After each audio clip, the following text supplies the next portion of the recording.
विद्यार्थियों को बस पास बनाने के लिए बस अड्डा परिसर में लंबी कतारों में लगने से निजात मिल चुकी है। विद्यार्थियों की समस्या को ध्यान में रखते हुए परिवहन विभाग ने महाविद्यालय परिसर में ही बस पास काउंटर स्थापित कर सुविधा उपलब्ध करवा दी है। वहीं ऑनलाइन बस पास के लिए भी प्रदेश परिवहन निगम ने हामी भरते हुए जल्द ही सॉफ्टवेयर लॉन्च करने का भरोसा दिलाया है। जोगिंदरनगर कॉलेज के करीब 2000 विद्यार्थियों को बस पास बनाने के लिए लंबी कतारों में लगने से निजात मिल चुकी है। उपमंडल जोगिंदरनगर की बात करें तो यहां पर 4000 से अधिक बस पास धारक हैं। इनमें अकेले महाविद्यालय के ही करीब 2000 विद्यार्थी शामिल हैं। डोहग स्थित औद्योगिक प्रशिक्षण संस्थान के लगभग 200 विद्यार्थियों सहित सरकारी स्कूलों के विद्यार्थियों के अलावा अन्य महाविद्यालय और तकनीकी शिक्षाओं के विद्यार्थी भी बस पास धारक हैं, जिन्हें ऑनलाइन बस पास सुविधा का लाभ मिलेगा।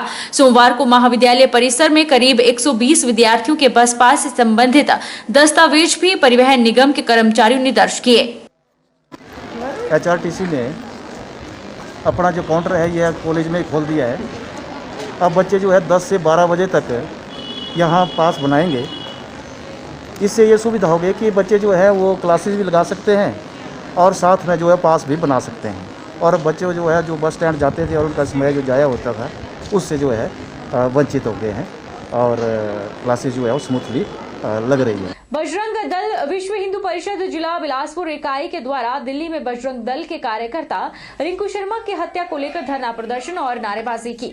जिलाधीश बिलासपुर के माध्यम से राष्ट्रपति को ज्ञापन भी सौंपा गया, जिसमें रिंकू शर्मा के हत्यारों को फांसी देने की मांग की गई। विश्व हिंदू परिषद बजरंग दल द्वारा एक 10 तारीख को मुस्लिम हमलावरों के द्वारा दिल्ली में मंगोलपुरी के अंदर हिंदू परिवार के कार्यकर्ता जो बजरंग दल के दायित्व पे था रिंकू शर्मा, उसकी चाकू गोदकर हत्या की गई। उसके विरोध के अंदर पूरे भारतवर्ष के अंदर आज ये ज्ञापनों का सिलसिला प्रशासनिक अधिकारियों के माध्यम से राष्ट्रपति महोदय को प्रेषित किया जा रहा है, जिसका मुख्य उद्देश्य ये है कि आने वाले समय में ऐसी वारदातें ना हो और जिन हत्यारों ने ये हत्याकांड किए हैं और इस प्रकार की कुकृत्यों को अंजाम दिया है उन्हें फांसी की सजा हो।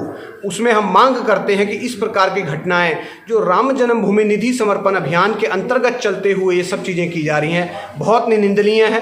क्या आज हिंदू होने का सिर्फ इतना कर दिक्कत हो चुकी है कि वो राम का नारा लगाता था, वो निधि समर्पण अभियान में काम में लगा हुआ था। इस प्रकार की यदि असहिष्णु हिंदू को समझा जाएगा तो मैं कहता हूं आने वाला दूसरा समाज भी ध्यान रखे कि इस प्रकार की कोताही हम बर्दाश्त नहीं करेंगे। यदि शांतिपूर्ण तरीके से भारत एक धर्मनिरपेक्ष राज्य है और यदि इस प्रकार की वारदात लगातार होती रहेगी तो हिंदू चुप नहीं बैठेगा, सहेगा नहीं। इस बार हिंदू भी रिटेलिएट करेगा, ऐसा मैं कहना चाहता हूं। 15 फरवरी को हिमाचल प्रदेश ग्रामीण बैंक का 9वां स्थापना दिवस बड़ी ही हर्षोल्लास से मनाया गया। इस अवसर पर सरदार वल्लभ भाई पटेल क्लस्टर यूनिवर्सिटी में वित्तीय साक्षरता एवं समावेशन पर आधारित जागरूक कार्यक्रम का आयोजन किया गया, जिसमें वित्तीय विशेषज्ञों के द्वारा उपस्थित जनसमूह को डिजिटल पेमेंट प्लेटफॉर्म के बारे में जागरूक किया गया। हिमाचल प्रदेश ग्रामीण बैंक के 9वें स्थापना दिवस के अवसर पर आयोजित वित्तीय साक्षरता एवं समावेशन कार्यक्रम में RBI शिमला के क्षेत्रीय निदेशक KC शर्मा ने मुख्य अतिथि के रूप में शिरकत की और PNB के महाप्रबंधक अरुण शर्मा, क्लस्टर यूनिवर्सिटी के उप कुलपति CL चंदन ने विशिष्ट अतिथि के रूप में शिरकत की। इस अवसर पर हिमाचल प्रदेश ग्रामीण बैंक के चेयरमैन उदय चंद्र ने उपस्थित जनसमूह को संबोधित करते हुए बताया कि स्थापना दिवस का थीम फाइनेंशियल लिटरेसी कैंपेन के जरिए प्रदेश में 100% ग्राहकों और निवासियों को डिजिटल पेमेंट प्लेटफॉर्म के बारे में जागरूक करना है, ताकि वे किसी प्रकार की धोखाधड़ी का शिकार न हो, क्रेडिट अधिकृत संस्था के साथ ही करें और मनी लेंडर से छुटकारा पाएं। उन्होंने कहा कि तीसरा थीम आत्मनिर्भर भारत के तहत EDB कार्यक्रम रखा गया है, जिसके अंतर्गत युवाओं को उद्यमी बनने के प्रति जागरूक किया जा रहा है। तो इस बार के फाउंडेशन डे का हमारे 3 थीम निकल के आए कि हमें क्रेडिट कैंप करने हैं, क्रेडिट कैंपेन चलाने हैं, फाइनेंशियल लिटरेसी कैंपेन चलाने हैं और एंटरप्रेन्योरशिप डेवलपमेंट प्रोग्राम का रखा है। आज के दिन सर हमारे जो भी आसपास के ब्रांचेज हैं उन्होंने जिन ब्रांच मैनेजर ने कुछ सैंक्शन किए हैं वो 60 लोन, 60 लोन और 5 करोड़ का आज हम डिस्ट्रीब्यूशन भी करेंगे, सैंक्शन लेटर देंगे, ब्रांच मैनेजर और कस्टमर्स दोनों आएंगे। हमने इसी फाउंडेशन डे के अवसर पे कल बहुत ही अच्छा sports events plus cultural programme किया। कल्चरल प्रोग्राम के कुछ नमूने आज भी हम इस प्रोग्राम में करेंगे सबके स्वागत में। ये जो हमने थीम बताए, हमारे अनुभवी और एक्सपर्ट्स जो मंचासीन हैं, तीनों हमारे थीम पे आप लोगों को डिटेल में विस्तार पूर्वक भी चर्चा करेंगे।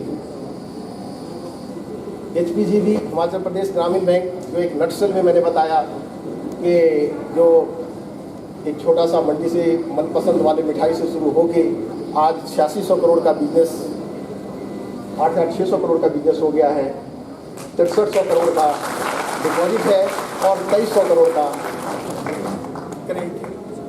सबसे जो एक त्रिपुरा से भी या हमारे पूरे बैंकिंग सिस्टम में ग्रामीण बैंक का जो एक सबसे बड़ा स्ट्रेंथ है सर यहाँ का कि हमारा NPA बिलो 5% है और नेट NPA बिलो 2% है, 1.6%। नालागढ़ प्रशिक्षित पंजाबी शिक्षकों ने सरकार की ओर से सोलन की अनदेखी करने पर सरकार और विभाग के खिलाफ नारेबाजी की। प्रदर्शनकारियों ने कहा कि पिछले एक दशक से पंजाबी अध्यापक रोजगार का इंतजार कर रहे हैं, लेकिन पहले तो सोलन जिले के लिए पोस्ट ही नहीं थी।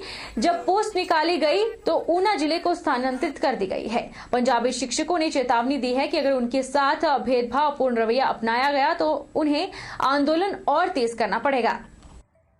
जिंदाबाद जिंदाबाद जिंदाबाद, हमारी मांगे पूरी करो पूरी करो पूरी करो, शिक्षा विभाग मुर्दाबाद मुर्दाबाद। हमारे जो पंजाबी टीचर के पद है वो ना उन्होंने ऊना डिस्ट्रिक्ट को ट्रांसफ़र किए हुए हैं। उसके लिए हम ये चाहते हैं कि जो हमारे डिस्ट्रिक्ट के है वो हमारे डिस्ट्रिक्ट को ही रहनी चाहिए। है अभी जो 2017 से हमने टेट क्लियर करके रखा हुआ है, उसके बाद भी हमें 3-4 साल हो गए हैं टेट देते हुए, हमारा क्लियर है, बट कोई भी वैकेंसी नहीं निकाली जा रही है। ठीक है, और इन्होंने सरकार ने पिछले जुलाई महीने में वैकेंसीज़ के लिए हमसे स्कूलों से जानकारी मांगी थी। ठीक है, तो स्कूल उस टाइम बंद थे सर लॉकडाउन की वजह से, जिसकी वजह से वहाँ पे हमारी जो रिक्वायरमेंट्स है वो उच्च पद अधिकारियों तक नहीं पहुँच पाई है। ठीक है, तो हम सरकार से चाहते हैं कि वो दोबारा से नोटिफिकेशन देके स्कूलों को लिखें कि वो दोबारा से जानकारी भेजें कितने पद यहाँ पे पंजाबी के रिक्त हैं। करसोग की ग्राम पंचायत सवामाहू में स्वयं सहायता समूह के सदस्यों ने माहूनाग मंदिर के पास एक प्रदर्शनी का आयोजन किया, जिसमें सवामाहू स्वयं सहायता समूह, गरिमा स्वयं सहायता समूह, माहूनाग स्वयं सहायता समूह के सदस्यों ने भाग लिया। इसमें महिलाओं ने अपने प्राचीन अनाजों के बीच स्वयं तैयार की सेपो बड़ियां, सीरा, मसाले वाली बड़ियां, अचार, घी, सीरा अपने हाथों के द्वारा बनाए गए सामान लोगों को दिखाया।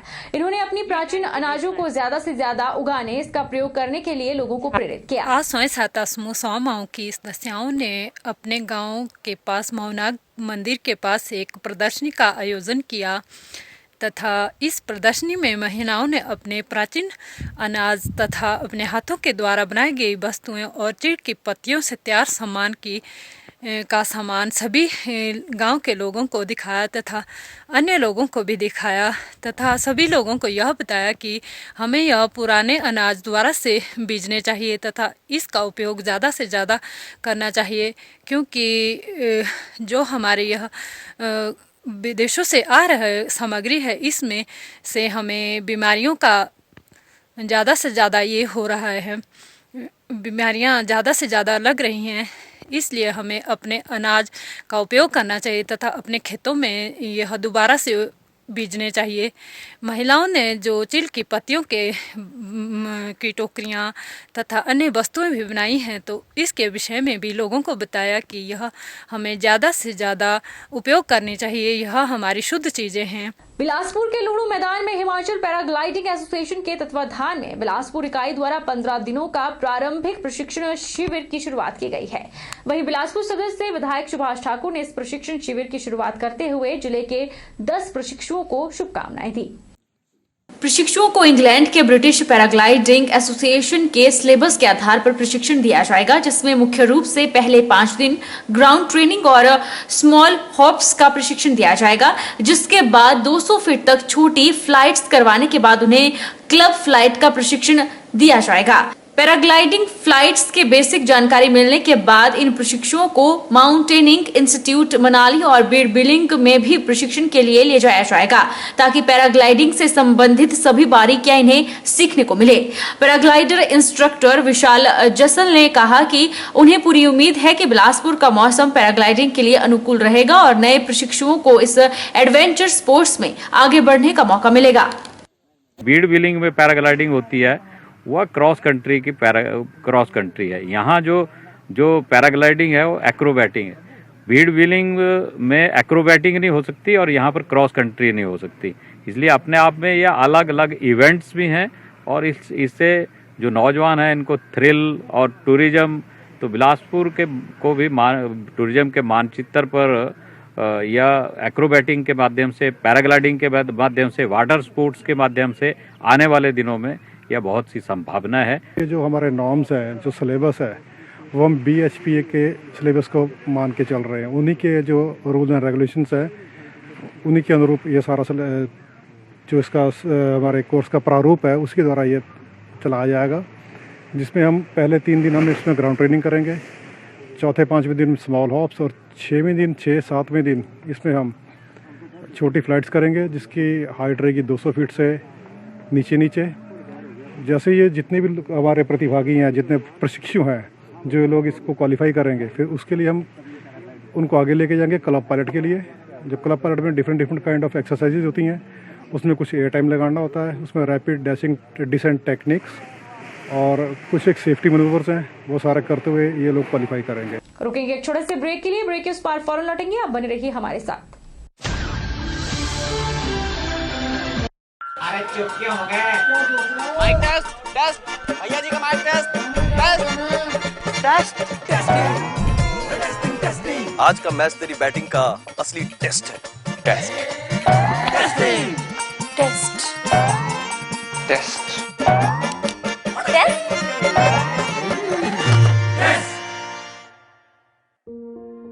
मन में शक है तो सरकारी अस्पताल के ICTC में HIV की मुफ्त जांच करवाएं और सलाह पाएं। ये सब बिल्कुल गोपनीय है। अगर टेस्ट पॉजिटिव निकले तो मुफ्त चिकित्सा के लिए ART सेंटर में जरूर रजिस्टर कराएं। HIV के साथ भी आप सामान्य जीवन जी सकते हैं। तो लीजिए एक कदम जिंदगी की ओर।